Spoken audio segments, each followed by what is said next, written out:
vous n'arrivez pas à comprendre la différence entre les bases de données de type OLAP et celles de type OLTP. C'est important de comprendre la nuance, sinon vous pouvez avoir de sérieux problèmes de performance et d'optimisation. OLAP est mis pour Online Analytical Processing et OLTP c'est Online Transactional Processing. Donc, la première, c'est pour les bases de données dédiées aux gens qui vont faire de l'analyse et la deuxième, c'est pour les bases de données transactionnelles. Qu'est-ce que ça veut dire en fait? Si on prend une application de gestion, par exemple une application qui gère les ventes, on aura à faire beaucoup d'insertions et dans cette base de données-là. Donc, toutes les opérations de manipulation de la donnée vont être faites tout le temps. Et vous savez, à chaque fois que vous allez insérer une information sur une table, cette table est bloquée. De même, si on fait un select sur la table, comme on a vu ça à nos deux lives précédents.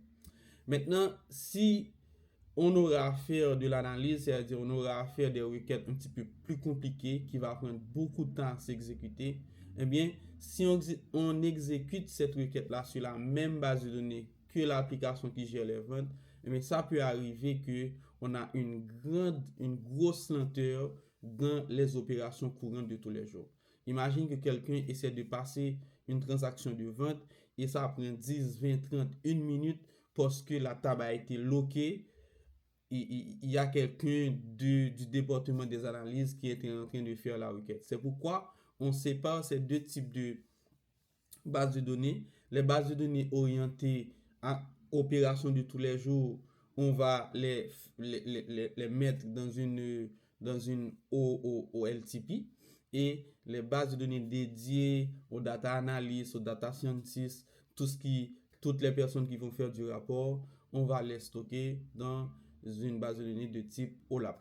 Dans une base de type OLTP, on va faire énormément de normalisation, tandis que dans la base de données OLAP, c'est pas important de faire et on va même encourager à faire de la dénormalisation. Donc vraiment, il faut comprendre cette nuance pour ne pas avoir plus loin et de sérieux problèmes de performance et d'optimisation. Si vous aimez ce genre de contenu, abonnez-vous pour ne pas rater nos nouvelles publications. Merci et à bientôt.